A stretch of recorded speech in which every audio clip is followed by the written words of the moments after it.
오늘 이 본문 말씀을 가지고 말씀을 듣고 행하라라는 제목으로 말씀을 나누기를 원합니다. 많은 사람들은 살아가면서 주위에서 일어나는 것 때문에 생각하고 판단하고 또 무엇인가를 결정할 때가 많이 있습니다.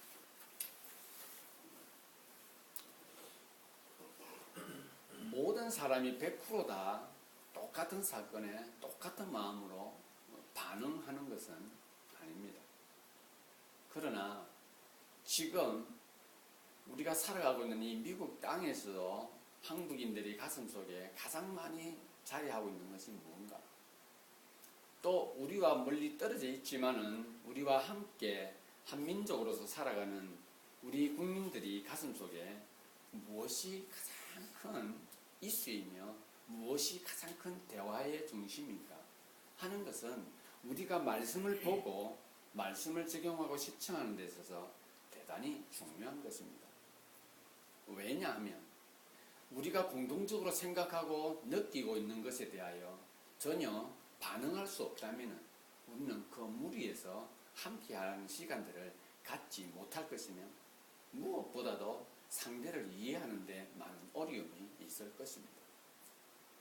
오늘 본문을 제가 또 묵상하며 준비하는 가운데 이것이 제가 또 전에도 똑같은 본문으로 설교를 했었습니다.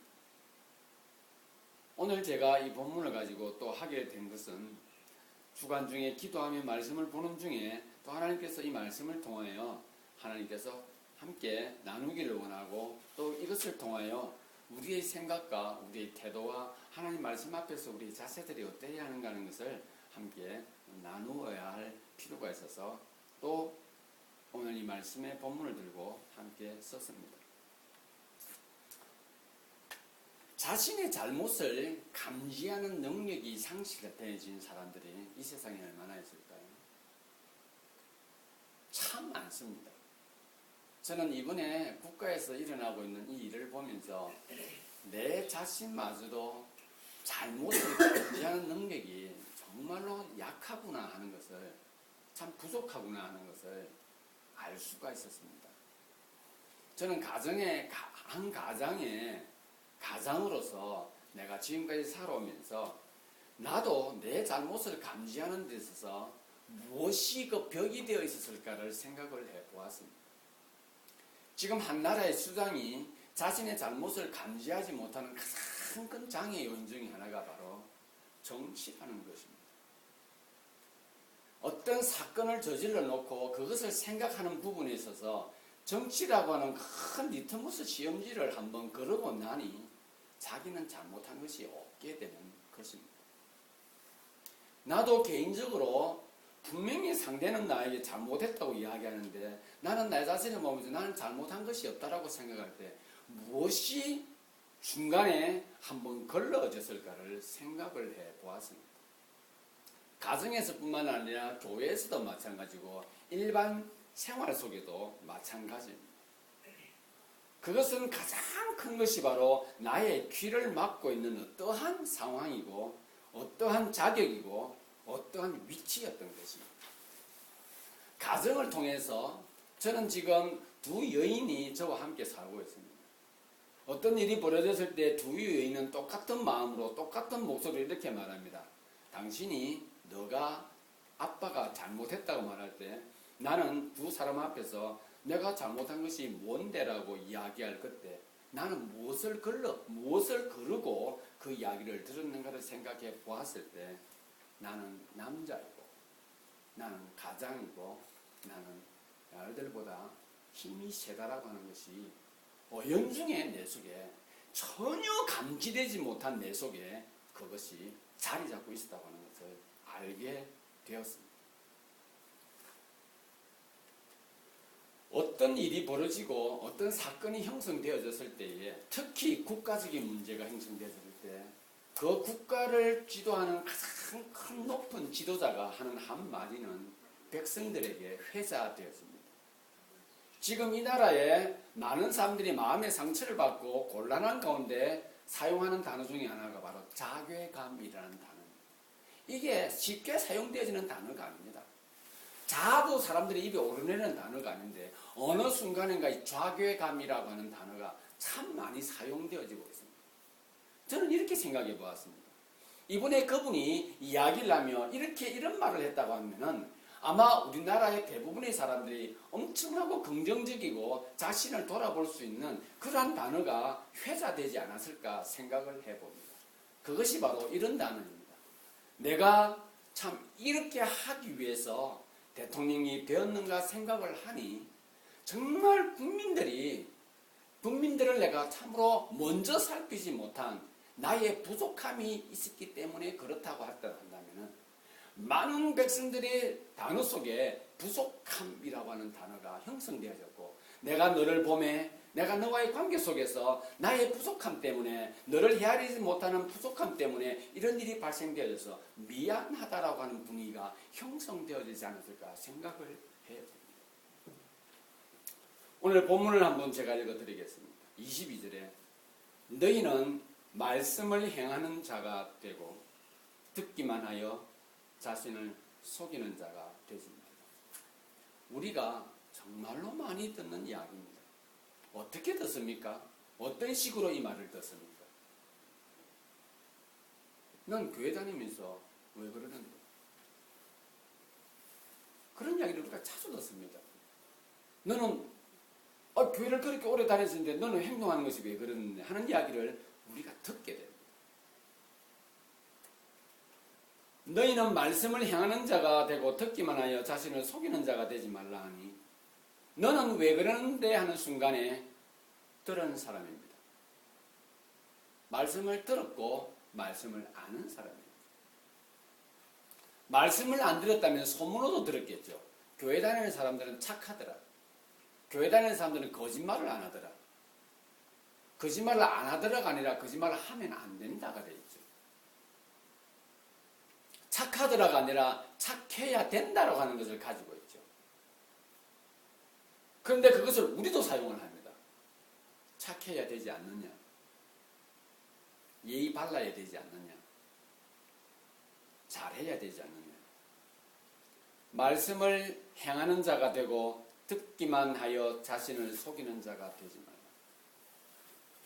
저 포함해서 우리 대부분의 사람들은 자기를 속이면서 살아가고 있지 않은가 생각을 해봅니다. 저는 오늘 이 말씀을 가지고 듣고 행하라는 주제를 가지고 함께 말씀을 나누어 보기를 원합니다. 먼저 말씀은 나의 요람과 같습니다. 말씀은 내가 자라가는 데 있어서 내가 성장하는 데 있어서 가장 밑바탕 나를 안전하게 보호해주는 요람과 같은 것입니다. 여러분 요람에 있는 갓난아기는 거기에서 누릴 수 있는 것이 참 많이 있습니다. 그 중에 하나는 무엇입니까? 평안함입니다. 엄마 곁에서 요람에 있는 그 아이는 평안함을, 안정감을 누리게 됩니다. 그가 보호받고 있기 때문에 그렇습니다. 요람이라고 하는 것은 부모와 그의 관계 속에서 힘이 없는 한 존재가 힘이 있는 어떤 존재에 의해서 보호받고 있는 것입니다. 가장 중요한 것은 무엇입니까? 요람은 부모의 사랑을 받고 있다고 하는 표이기도 합니다. 성경은 우리의 요람과 같은 것입니다. 우리는 이 요람을 통해서 살아가는 것을 배우게 됩니다. 그래서 인간은 나고 자라며 부모의 교육을 받고 학교에서 교육을 받으면서 나와 다른 이성을 만나고 결혼해서 가정을 꾸리고 이세를 가지며 내가 구했던 그 요람을 그 아이에게 물려줍니다. 우리는 이 요람을 통해서 살아가는 법을 배우는데 무엇을 배우느냐 이겁니다. 가장 중요한 것은 바로 평안과 안정감입니다. 가장 중요한 것은 무엇입니까? 보호받고 있다는 내용입니다. 가장 중요한 것은 무엇입니까? 내가 사랑받고 있다라는 것입니다. 그런데 우리는 이 요람에서 벗어난 삶을 살아갈 때가 참 많이 있습니다. 아주 까마득히 잊어버린 사람처럼 말하고 행동할 때가 참 많이 있습니다. 심지어 우리는 상대방에게 요람 타령을 하면서 살아갑니다. 내가 알고 있는, 내가 가지고 있는 요람의 모양을 가지고 상대방에 대해서 네 요람은 어떠냐라고 말하는 것이 아니라 너는 왜 그렇게 다리를 걸치고 살아가냐? 요람에서 그래 누워 있으면 안 되지 않느냐라고 이야기할 때가 있는 것입니다. 너는 왜 요람에서 계속해서 벌떡벌떡 일어나느냐? 그렇게 하면 안 되지 않느냐라고 우리는 이야기를 합니다. 요람을 말하는 것이 아니라 요람에 누워 있어야 할, 요람에 거해야 할, 요람에 앉아 있어야 할, 요람에서 누려야 할 것들을 대해서 우리는 타령을 하기 시작을 하는 것입니다. 말씀은 나의 요람과 같은데 그 요람을 통해서 우리는 평안함과 안정감을, 보호받고 있음을, 사랑받고 있음을 배우고 그것을 통해서 우리는 성장해 왔었는데 여전히 우리는 그 요람을 어떻게 활용해야 할 것인가에 대해서 이야기를 하고 있다는 겁니다. 나는 요람을 잘 타지만은 너는 요람을 참 못하고 있구나 라고 말하고 살아가는 것입니다. 왜 우리는 그러한 생각들을 가지며 살아갑니까? 두 번째, 말씀은 요람과 같아서 우리를 가장 자유롭게 해주는데 우리는 자유한 삶을 못 살아가고 있습니다. 본문을 한번 살펴보도록 하겠습니다. 25절을 보게 되면은 자유롭게 하는 온전한 율법을 들여다보고 있는 자는 듣고 잊어버리는 자가 아니요 실천하는 자니 이 사람은 그 행하는 일에 복을 받으리라. 제가 23절, 24절을 한 번 더 읽어드리겠습니다. 누구든지 말씀을 듣고 행하지 아니하면 그는 거울로 자기의 생긴 얼굴을 보는 사람과 같아서 제 자신을 보고 가서 그 모습이 어떠했는지를 곧 잊어버리거니와. 지금 기록되어져 있는, 제가 이것은 매번 할 때마다 아마 말씀을 드렸던 내용 같습니다. 오늘 이 글이 기록되어져 있는 그 당시에는 1세기입니다. 100년이 채 되어지기 전이죠. 그들에게는 거울이 유리로 되어진 것이 아닙니다. 구리입니다. 구리를 이렇게 닦아서 보게 보는 겁니다. 그러니 거울은 항상 어떻습니까? 희미합니다. 침침한 것이지요. 우리가 마치 지금 시대에 살아가는 이 유리 거울을 보는 것처럼이라고 이 야고보가 말하는 것이 아니라 거울을 보는 것처럼 희미하다라는 겁니다. 희미하게 보인다는 겁니다. 그래서 23절에 누구든지 말씀을 듣고 행하지 아니하면 그는 거울로 자기 생긴 얼굴을 보는 사람과 같아서입니다. 행하지 아니하는 사람. 거울로 자기를 보는 것처럼 희미하게 본다라는 겁니다. 희미하게. 그래서 제 자신을 보고 가서 그 모습이 어떠했는지를 곧 잊어버리는 겁니다. 우리는 어떻게 자기 모습을 보고 있습니까? 어떻게 자기를 지금 정돈하고 있습니까? 어떻게 자기를 무엇을 어떻게 해야 할 것인가에 대해 결정을 하고 있습니까? 우리는 맑고 깨끗한 것을 보아야 되는데 그렇지 못한 모습으로 살아가는 것이 바로 무엇입니까? 말씀을 들었는데 행하지 않는 것입니다. 그것이 희미한 것입니다. 자기를 희미하게 보는 것입니다. 즉 그렇다면 하나님 말씀 앞에서 나는 어떻게 자기를 선명하게 볼 수 있느냐. 그게 바로 제가 조금 전에 읽어드린 25절입니다. 자유롭게 하는 온전한 율법. 22절에 나와 있는 말씀이라고 하는 것과 25절에 나와 있는 자유롭게 하는 온전한 율법이 다른 것이냐? 같은 것인 겁니다. 그런데 우리가 이 말씀을 받을 때 우리가 어떻게 받아들이느냐 하는 것입니다. 요한복음 8장 32절을 보게 되면 이런 기록이 있습니다. 진리가 너희를 자유케 한다. 진리가 너희를 자유케 한다. 저는 예수님이 나의 구세주라고 하는 그 사실을 믿기 전까지, 인격적으로 받아들이기 전까지 진리가 너희를 자유케 한다는 메시지를 참으로 이해하지 못했습니다. 진리가 나를 자유롭게 하는 자유가 무엇인지조차도 저는 알지를 못했습니다. 왜?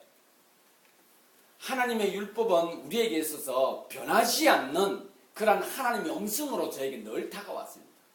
하나님을 예배하라, 하나님을 경배해라, 안식일을 기억하여 그날을 거룩히 지키라, 부모를 공경하라, 도둑질하지 마라, 거짓말하지 마라, 간음하지 말라, 내 이웃에 거짓 증거하지 마라, 내 이웃의 것을 탐하지 말라.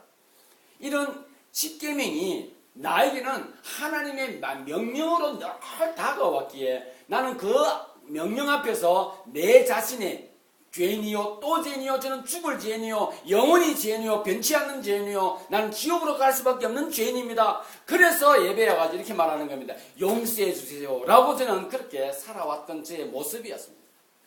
그러니 하나님의 말씀은 나를 어떻게 만들어버렸습니까? 얽매여버리게 했던 겁니다. 항상 불안하게 만들었고 항상 위축되게 만들었습니다.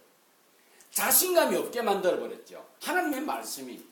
그런데 저는 그것이 맞다라고 생각하며 살았습니다. 교회 간에 찬양을 합니다. 해방되었네 죄와 사망의 올문에서. 예수님께서 우리를 그 올무에서 푸르게 했다라고 노래합니다.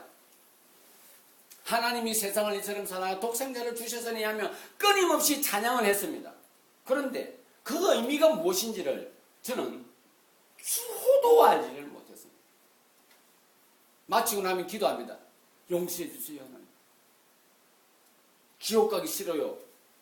그 순간밖에 없는 겁니다. 저는. 진리가 나를 자유롭게 한다는 메시지를 제가 저는 이해할 수가 없었던 것입니다. 오늘 본문을 보실까요? 자유롭게 하는 온전한 율법을 들여다보고 있는 자는 듣고 잊어버리는 자가 아니다. 왜 말씀 앞에 이렇게 긴 형용사들이 스스로가 이렇게 붙어야 합니까? 자유롭게 하고 온전하게 하고. 왜 이렇게 길게 붙어야 합니까?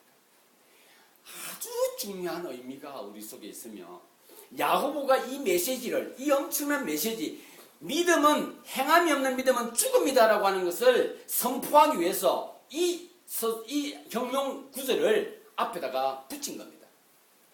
자유롭게 하는 자유롭게 하는 온전함. 우리는 지금 말씀을 보고 있습니다. 저와 여러분은 지금 말씀을 보고 말씀을 듣고 있고 한 사람은 선포를 하고 있습니다. 여러분, 제가 하는 이 말씀 안에서 우리는 자유롭게 하고 나를 온전하게 하는 것을 포착되어지고 확인되어지고 우리는 누려야 합니다. 같이 한 마음으로.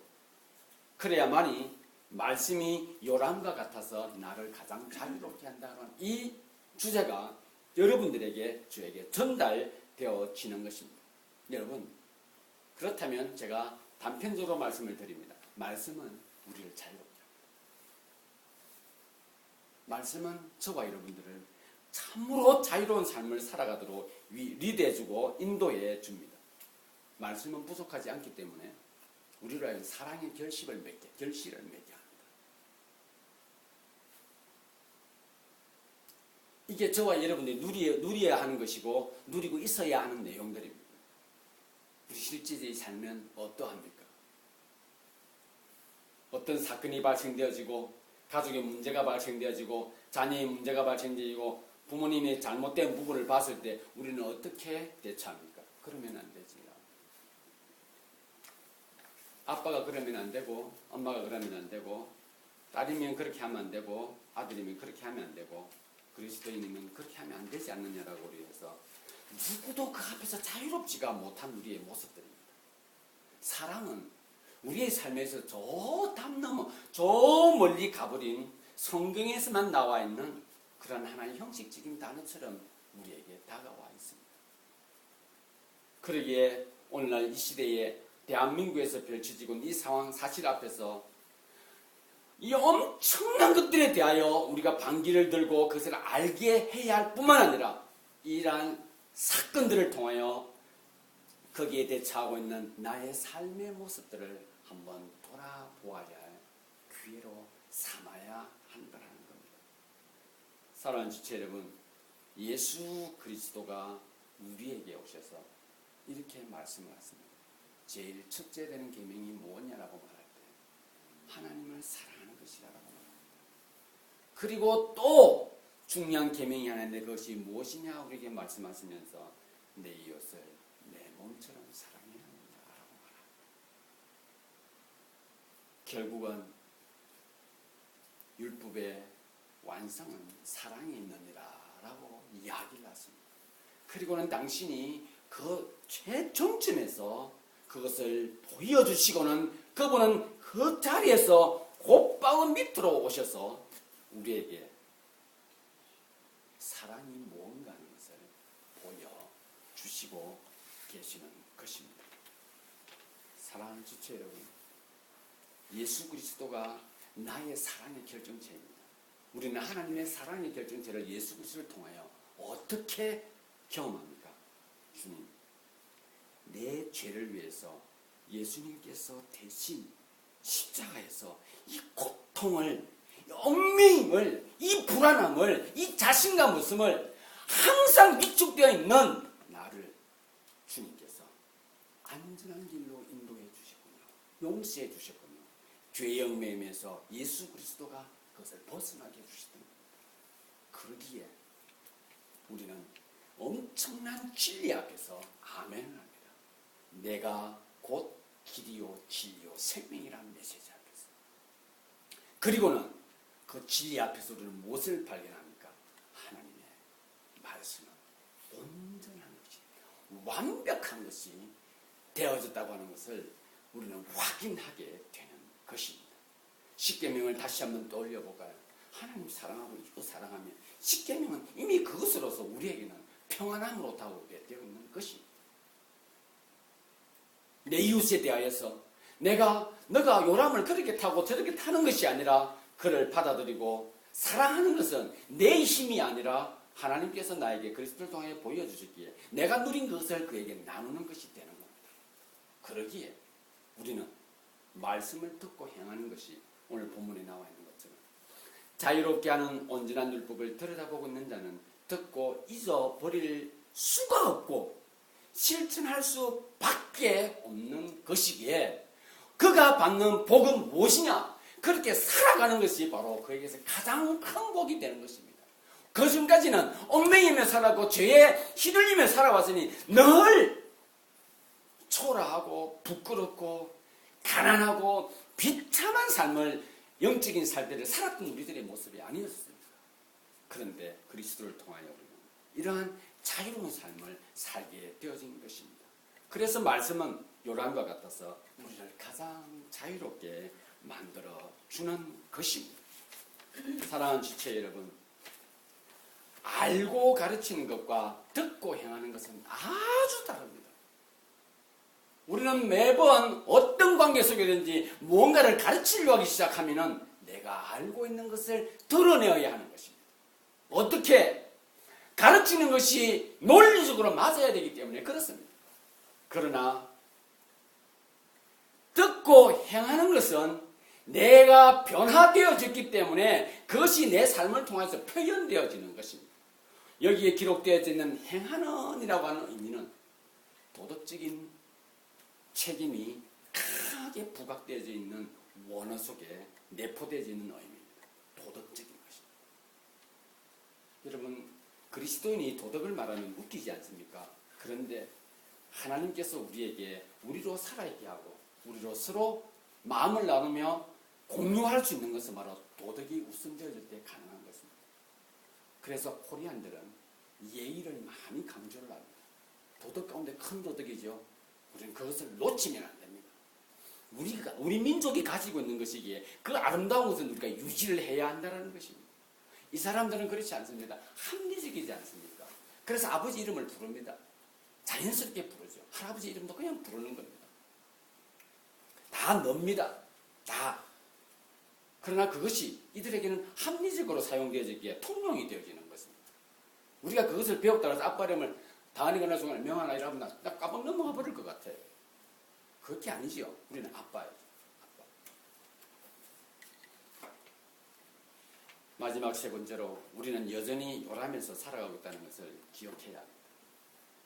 듣고 행하기 위해서 알아야 합니다. 우리는 여전히 말씀 안에서 살아가고 있음을 기억해야 합니다. 그런데 우리가 살아가는 말씀은 요람입니다. 보호받고 내가 평안하고 내가 사랑받고 있다는 것을 알게 하는 요람입니다. 요람. 우리는 요람에 살아가고 있어요. 요람에서. 우리는 누구도 온전할 수가 없습니다. 절대로는 온전할 수가 없습니다. 우리는 요람이 필요합니다. 우리는 말씀이 필요합니다. 나를 가장 자유롭게 하는, 우리는 그 요람 안에 있을 때 우리는 가장 큰 자유를 누리고 요람 안에 있을 때 우리는 가장 온전함을 확인하게 하는 것입니다. 요람을 벗어나면 우리는 아무것도 할 수 없습니다. 우리는 요람을 벗어나는 순간에 우리는 내 마음대로 하게 됩니다. 어떻게 해요? 이렇게 넘어지고 저렇게 넘어지고 앞으로 넘어지고 뒤로 넘어지면서 끊임없이 그렇게 살아갈 수밖에 없습니다. 여러분, 주님께서는 우리에게 말씀하십니다. 말씀을 듣고 행하기를 원합니다. 네가 요람에 있음을 잊지 말아야 한다라고 말합니다. 요람에서 우리가 해야 할 일은 무엇입니까? 요람 안에서 누리는 겁니다. 또한 우리는 누구도 자기 감정에서 자유로울 수가 없습니다. 절대로 우리 감정에서 자유롭지 못합니다. 여러분, 내가 생각나는 대로 말할 수 있습니까? 그렇게 할 수가 없는 거예요. 내가 느낌되는 대로 그냥 표현하고 행동합니까? 그럴 수가 없는 겁니다. 여러분, 지금 이 자리에서도 마찬가지입니다. 내가 생각나는 대로, 내가 하는 대로 한다면 어떤 사람은 눕고 싶을 것이고 어떤 사람은 찬송을 하고 싶을 것이고 어떤 사람은 나가고 싶을 것입니다. 우리가 그렇게 하지 않는 이유는 무엇입니까? 무엇입니까? 공동체 속에서 정해진 시간에 우리가 무언가를 함께 나누어야 할 책임이 있고 의무가 있기 때문에 라고 하면서 그것을 우리가 절제를 하는 것입니다. 우리들 가운데 누구도 자기 감정에서 자유롭게 할 수 있는 사람은 없습니다. 어떨 때는 답답해서 내려오고 싶을 때가 있습니다. 어떨 때는 그 요람에 그냥 찢어서 그냥 확 벗어나고 싶을 때가 있을 것입니다. 그러나 그렇게 할 수가 없습니다. 우리는 그 요람을 찢어버리고 요람을 벗어나 버리면 우리는 아무것도 아닌 것입니다. 그래서 우리는 나를 보호해주는, 나를 자유롭게 해주는 것에서 우리는 갈등해야 할 순간들이 있습니다. 그 갈등하는 순간에 우리는 기도하는 겁니다. 그 갈등하는 순간에 말씀을 붙잡는 것입니다. 그 갈등하는 순간에 믿음의 선진들의 말을 떠올리는 겁니다. 그 갈등하는 순간에 믿음의 지체와 교제를 하게 되는 것입니다. 그 갈등하는 순간에 나의 친구의 손을 잡고 너는 그때 어떻게 했느냐고 말하며 그가 요람에서 살아가는 것을 내가 들을 때 우리는 감동받으며 은혜를 받으며 거기서 또다시 내가 요람 안에서만이 자유할 수 있구나 하는 것을 알아가게 되는 것입니다. 사랑하는 지체 여러분, 우리 땅을 살아가면서 해야 할 한 가지가 있다면 나의 연약함을 인정해야 합니다. 나는 요람을 벗어나서는 아무것도 할 수 없다고 하는 자신의 약함을 인정할 때 그 요람의 위대함을 우리는 확인하게 되는 것입니다. 위대함을 발견하는 것은 무엇으로 드러납니까? 듣고 행함으로써 표현하게 되어지고 그것을 확인하게 되어지고 그것을 발견하게 되는 것입니다. 결론을 맺겠습니다. 우리는 이제 요람에서 살아가는 방법을 이제 알았습니다. 온전하게 하고 자유롭게 하는 율법을 우리가 이제 알았습니다. 그러면 우리는 나누어 가져야 합니다. 나누어 가져야 합니다. 요람에 있는 것이 가장 안전하고 가장 큰 사랑받는 순간이고 보호받는다고 하는 것을 나누어 가시는 것입니다. 그럴 때 우리는 요람을 통하여서 우리 모두가 다 성별도 다르고 가치관도 다릅니다. 힘도 달라요. 배운 것도 다 다릅니다. 그러나 함께 기쁨을 나눌 수 있는 유일한 곳이 뭡니까? 내가 요람에 있을 때입니다. 너도 요람에 있고 나도 요람에 있구나. 같은 요람을 발견하고 그 요람을 통해서 우리가 서로 기쁨을 나눌 수 있구나 하는 것을 확인하게 될 때입니다. 사랑하는 지체 여러분, 말씀을 듣고 행하는 것은 절차가 아닙니다. 자연스러운 겁니다. 복을 받는다 안 받는다의 문제는 이 문제를 여러분 세상적인 관점으로 물질관으로 접근해 버리면 이 메시지는 우리들에게 또다시 원점으로 돌아가게 해버립니다. 어디에 얽매이는 쪽으로. 아니, 듣는 것과 행하는 것은 자연스러운 것이기에 그것을 하나님 앞에서 감사함으로 나아갈 때 우리는 복을 누리고 있다는 것을 확인하게 될 줄 믿습니다. 우리는 오늘 말씀 기억하여서 내가 요람에 살고 있는 것을 잊지 마시고 하나님 말씀을 듣고 행함으로써 하나님께 영광을 돌려드리는 저희들이 될 수 있기를